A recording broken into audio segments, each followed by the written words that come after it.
much of her time outdoors in nature, whether in the forest, mountain, desert, along the ocean. Last year, she recorded daily life at Willows Beach in Norway. Previously, she has told us about Wim Hof method of cold water. Did anybody take a cold shower? No. Oh, come on, guys. She is here today to give a report on dealing with stress via forest bathing, and there will also be a 2 to 3 minute question session after. Caroline?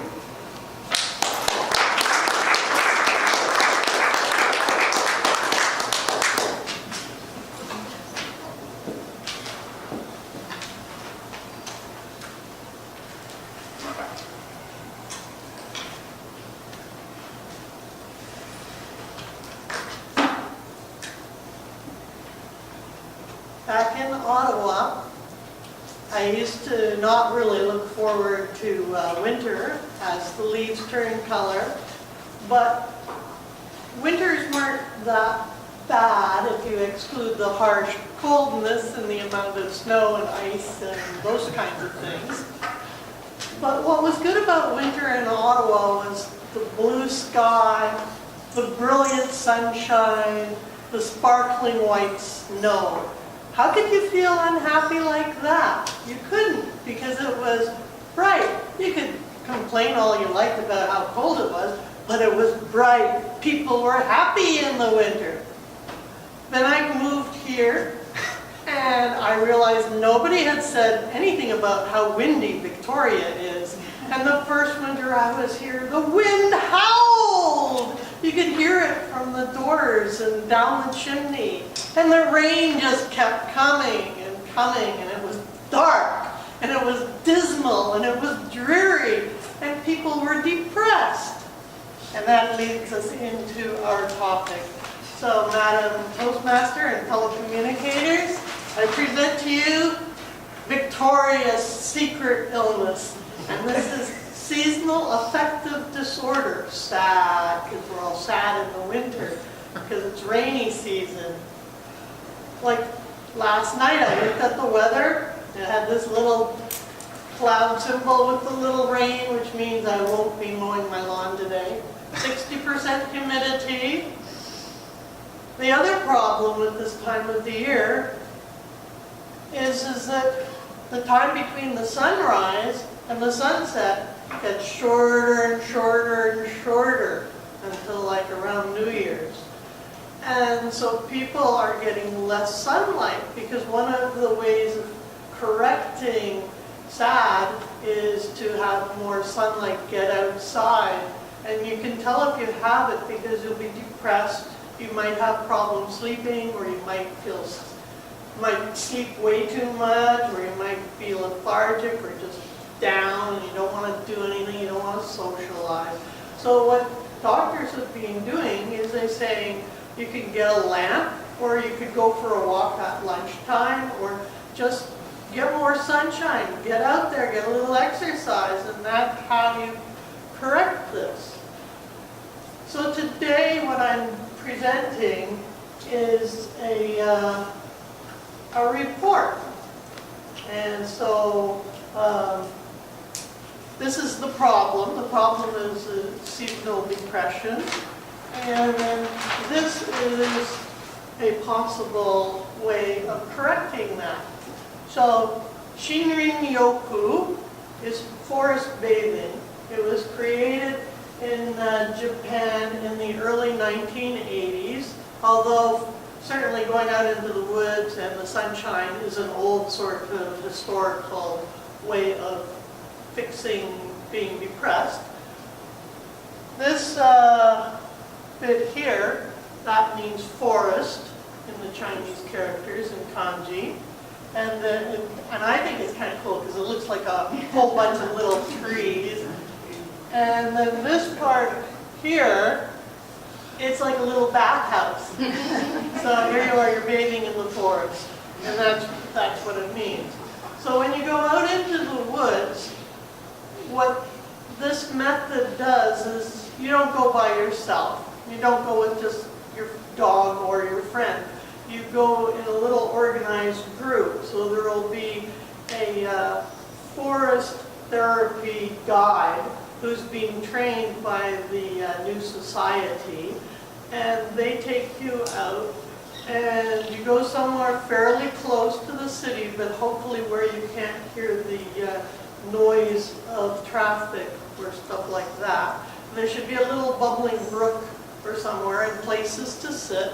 And so the guide sits you, and you maybe talk about what it was like when a happy memory from childhood being outdoors. So everybody goes around the circle and they do that. And then they go for a little casual walk. And people can go in wheelchairs because they try and make it accessible to everybody.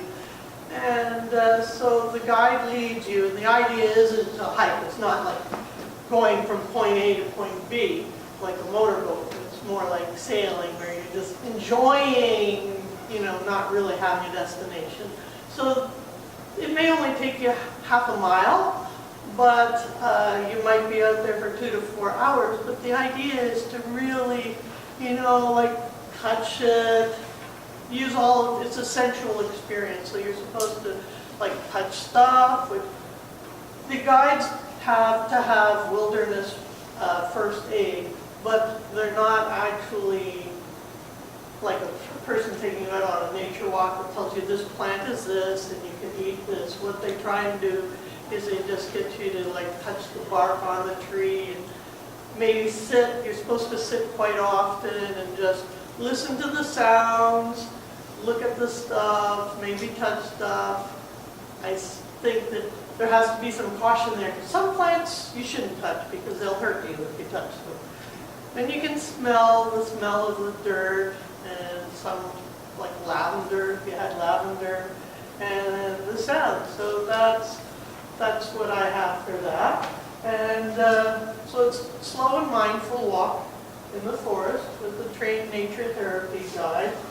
The essential awareness, sharing the joyful moment in childhood, and then at the end they sit in a circle again, and you get to drink something that she's made from like the natural environment, like pine needles or some sort of weird tea to get you into it. And you can do this in Victoria because Victoria actually does have a training center.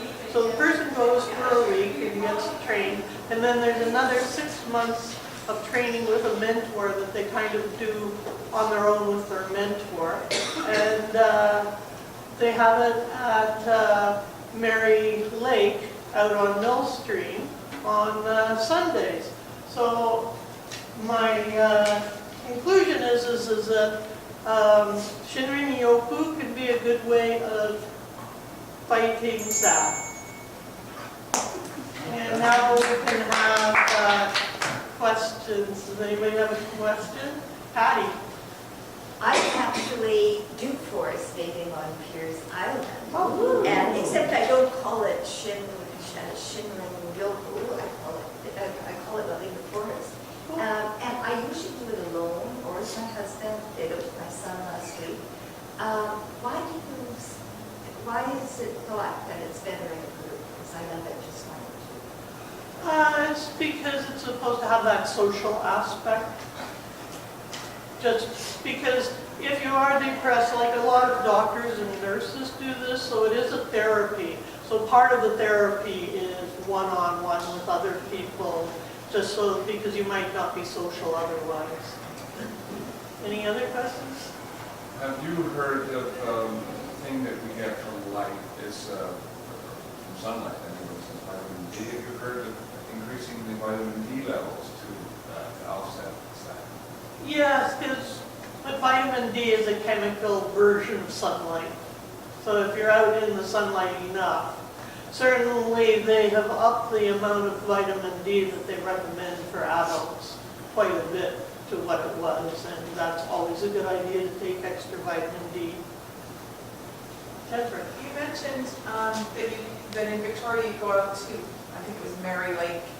What is the name of the organization here in Victoria that offers this, do you know? It is the Mary Lake Park, and it is Spirit of Nature Walks. They're $5 donation at the gate, no pets allowed.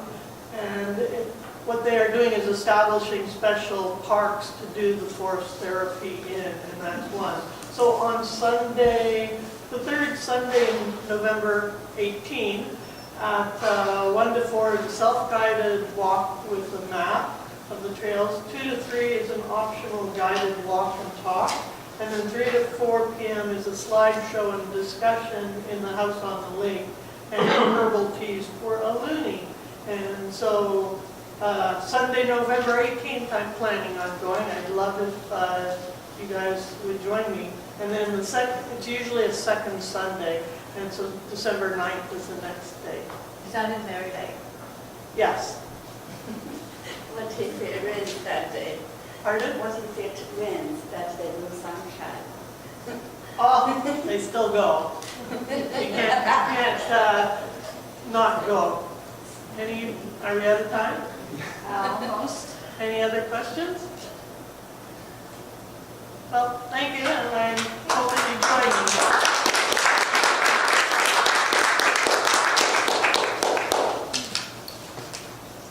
Thank you very much, Caroline.